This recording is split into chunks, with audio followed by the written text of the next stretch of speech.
सियावर रामचंद्र की जय। उमापति महादेव की जय। पवन सुत हनुमान की जय। गोस्वामी दास की जय।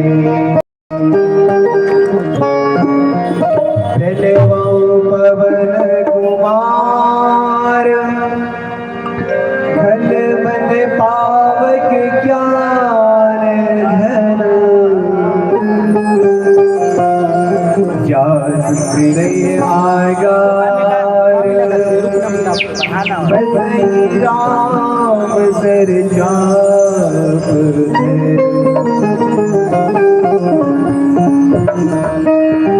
कर्पूर गौरम करुणावतारम संसार सारम भुजगेन्द्रहारम सदा वसन्तं हृदयालवृन्दे भवं भवानी शैतं नमामि।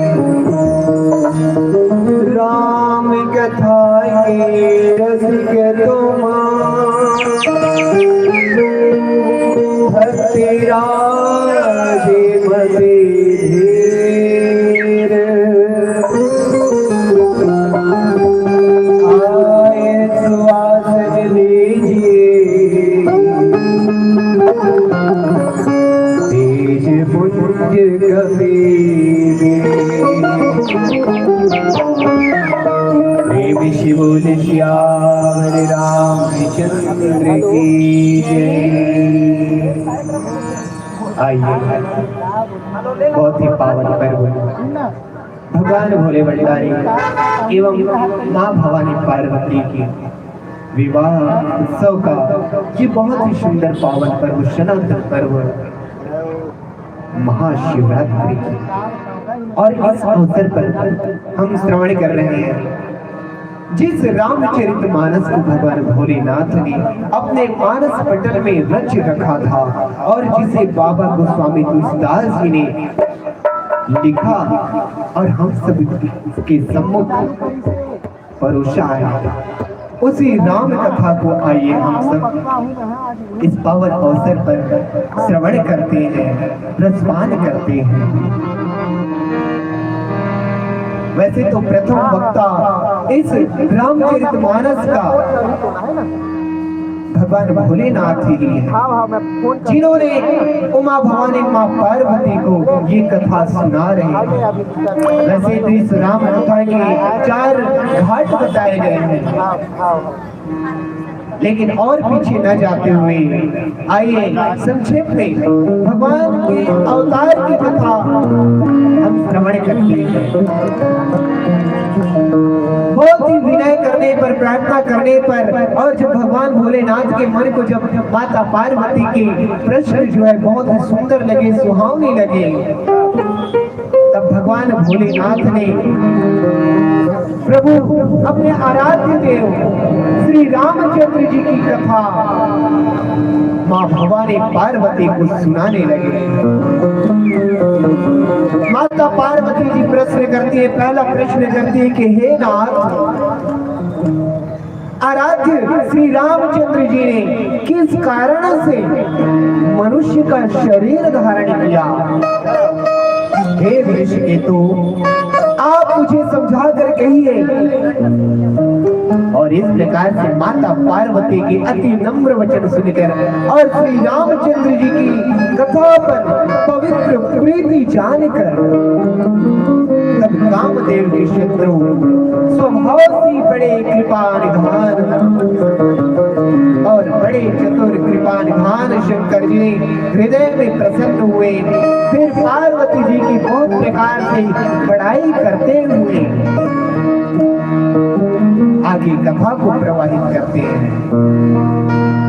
श्रोता समाज, माता पार्वती और भगवान भोलेनाथ का विवाह महाशिवरात्रि के दिन हुआ और महाशिवरात्रि के पश्चात, उनके विवाह के पश्चात, कुछ दिन पश्चात, कुछ वर्ष पश्चात, जब उनका एक पुत्र उत्पन्न हुआ कार्तिकेय, और फिर उन्होंने एक राक्षस को मारा, वृत्रासुर को मारा, और फिर जब वे फिर सुखासन में हिमालय में बरगद के नीचे जब आसन लगा करके बैठे, तो माता भवानी पार्वती ने ये सब प्रश्न किया, और उनके माध्यम से पूरे संसार को ये श्री राम कथा सुनने पढ़ने का सुंदर अवसर मिला।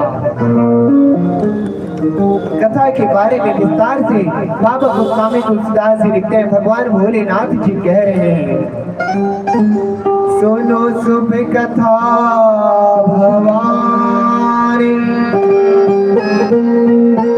रामचरित मानस विमल, गावु शुंडी बखानी, सुनावि है नायक गरुड़, हरि गुण नाम अपार कथा रूप अगणित अमित, मैं निज मति अनुसार कहूँ उमा सागर सुनाहूं। भगवान भोलेनाथ माँ उमा भवानी पार्वती जी से कह रहे हैं कि रामचरितमानस नामक निर्मल और शुभकारी कथा सुनो। यहाँ पर जितने भी कथा सुनने के लिए विराजमान है हमारे पूज्य बुजुर्ग जन, माताएं, बहनें एवं छोटे छोटे बाल वृंद, जिस प्रकार से भगवान भोलेनाथ उमा भवानी माँ पार्वती को कह रहे कि सागर ध्यान पूर्वक सुनो कह रहे, उसी प्रकार से आप सब भी अगर बड़े ध्यान से इस कथा को सुने और इस कान रूपी दोने से इस राम कथा रूपी अमृत का पान करें तो जीवन का कल्याण हो जाए, ये मानव जीवन सफल हो जाए। कह रहे हैं कि जिस कथा को काकभूषुंडी जी ने वर्णन किया, वह पक्षीराज गरुड़ जी ने जिसे सुना है, वह उत्तम संवाद जिस प्रकार से हुआ सो आगे मैं कहूंगा। अब तुम श्री रामचंद्र जी के अवतार का बहुत सुंदर और पाप नाशक चरित्र सुनो। हे पार्वती, हरि के गुण नाम कथाएं और रूप अपार असंख्य और असीम है। भगवान भोलेनाथ जी कह रहे हैं कि मैं अपनी बुद्धि के अनुसार कहता हूँ, तुम आदर के साथ सुनो। सुनो गिरिजा हरि चरित सुहाए, विपुल विशद निगमाय गंगाए, हरि अवतार है तुझे होए, इदमे तुम कह जाए ना सोए।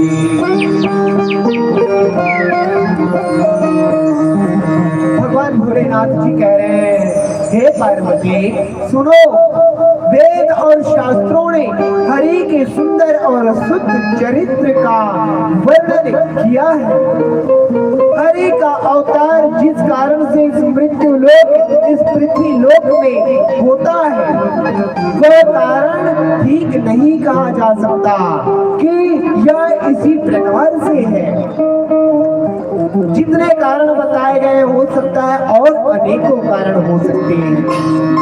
हे भवानी, मेरा यह मत है, हमारा यह मत है कि रामचंद्र जी की बुद्धि, मन और वाणी से विचार में नहीं आते। प्रभु कभी मन, वाणी और बुद्धि से विचार में नहीं आते, तथापि संत मुनि देव पुराण जैसा कुछ अपनी बुद्धि के अनुसार कहते हैं। और हे सुमुखी, मैंने जैसा समझ पड़ा, मुझे जैसा समझ में आता है वैसा मैं तुम्हें अपने बुद्धि के अनुसार ये राम कथा सुना रहा हूँ। आइए श्रोतागण, किस प्रकार से भगवान के अवतार का कारण भगवान भोलेनाथ की माँ भवानी पार्वती को बता रहे हैं। एक भजन के बाद हम भी श्रवण करेंगे। बोल श्याम रामचंद्र की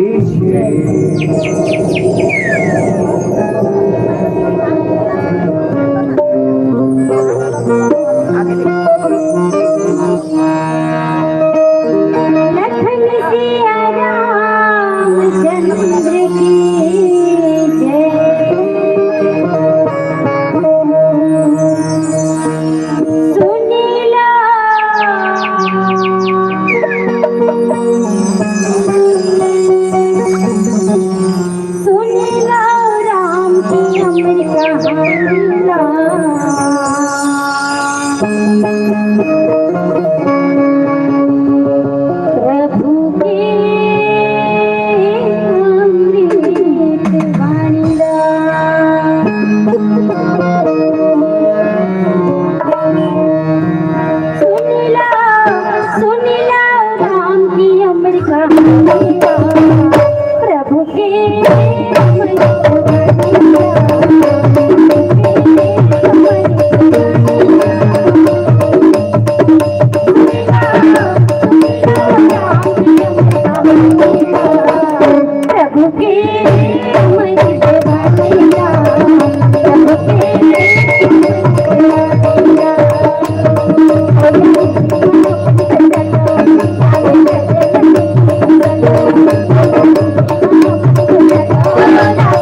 करई अनीति जाई नहीं बरने सीतई विप्र धेनु सुर धर तब तब प्रभु धरी विविध शरीरा हरहि कृपा निधि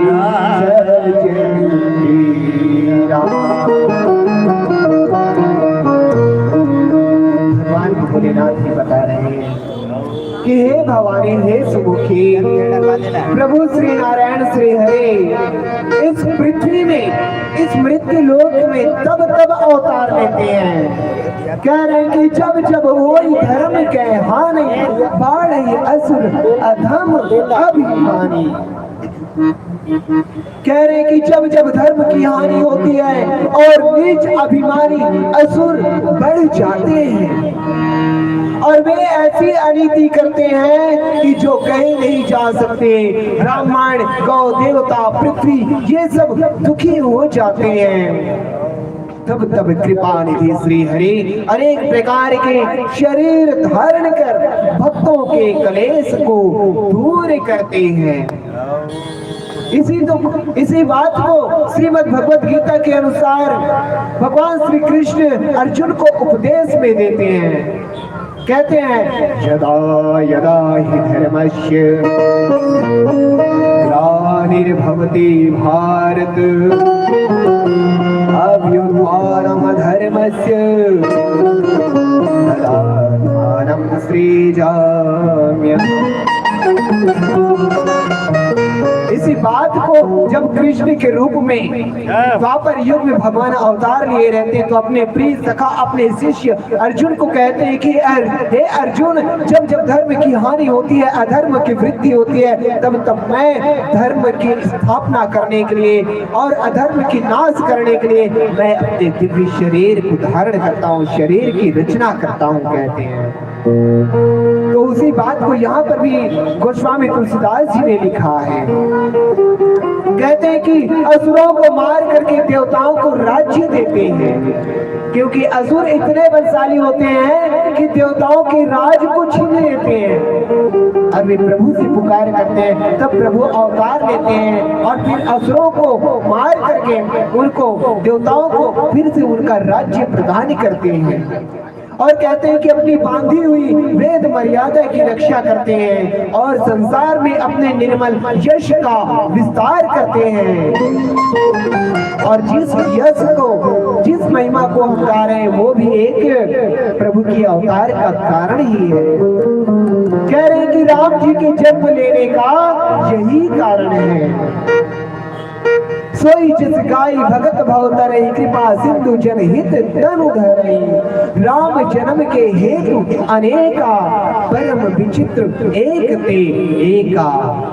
कह रहे हैं कि भगवान जो लीला करते हैं, जो महिमा करते हैं, उसी यश को गा गा करके भक्त जन जो है इस दुस्तर संसार सागर से तर जाते हैं और कृपा सिंधु प्रभु भक्तों के लिए शरीर धारण करते हैं। इसी कड़ी में रामचंद्र जी के जन्म के अनेक कारण हैं जो एक से एक अधिक आश्चर्य वाले हैं। जन्म एक दुई कहूं बखाने, सावधान सुनो सुमति भवानी। भगवान के जन्म लेने के तो अनेकों कारण हैं, लेकिन एक दो कारण को यहाँ पर भगवान भोलेनाथ माँ भवानी पार्वती जी को बता रहे हैं कि रामचंद्र जी के एक दो जन्मों का वर्णन करता हूँ। हे सुंदर बुद्धि वाली भवानी, सावधान होकर के सुनो, क्योंकि कथा अगर हम असावधानी पूर्वक सुनेंगे तो कथा का व्यथा हो जाएगा, है ना, कुछ समझ में नहीं आएगा और फिर यहाँ जो सुने रहेंगे असावधानी पूर्वक अगर उसको हम मनन करेंगे फिर वही कथा का व्यथा बढ़ जाता है। तो कह रहे हैं कि प्रथम जन्म भगवान का यहाँ पर बता रहे कि हरि भगवान के दो प्यारे द्वारपाल जय और विजय हैं और जिनको सब कोई जानता है। और जिस जय और विजय को ब्राह्मणों के श्राप से सनत सनादि सनकादि शहनत कुमार इन चारों ब्राह्मण कुमारों के द्वारा श्राप मिला और वे दोनों भाइयों ने तामसी असुर शरीर प्राप्त किया और वही हिरण्यकश्यप और हिरण्याक्ष के रूप में संसार में उन्होंने जन्म पाया, जिन्होंने देवराज इंद्र के गर्भ को चूर करने वाले प्रसिद्ध हुए। और वे दोनों भाई हिरण्यकश्यप और हिरण्याक्ष युद्ध में विजय पाने वाले दोनों प्रसिद्ध वीर हुए और उनमें से एक हिरण्याक्ष को भगवान श्री हरि ने वराह रूप धारण करके उनको मुक्त किया और फिर दूसरे हिरण्यकश्यप को भगवान श्री हरि ने नरसिंह का शरीर लेकर के मारा और हिरण्यकश्यप के एक पुत्र हुए भक्त प्रहलाद। उस भक्त प्रहलाद का सुंदर यश संसार भर में फैलाया। तो फिर आइए श्रोता समाज, फिर कौन से जन्म की बात कथा भगवान भोलेनाथ मां पार्वती को सुना रहे हैं। एक भजन के बाद श्रवण करेंगे। बोल श्याम रामचंद्र की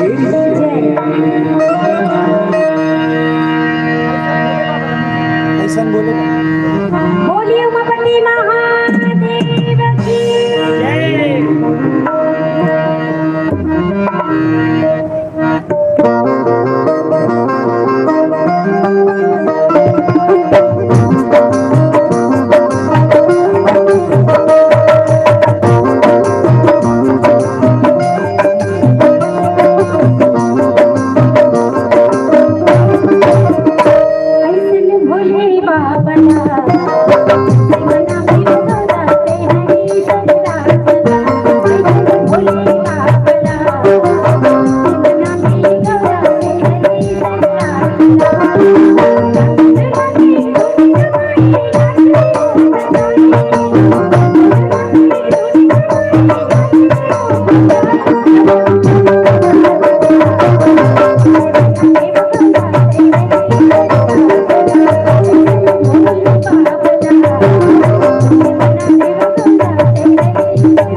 Thank you.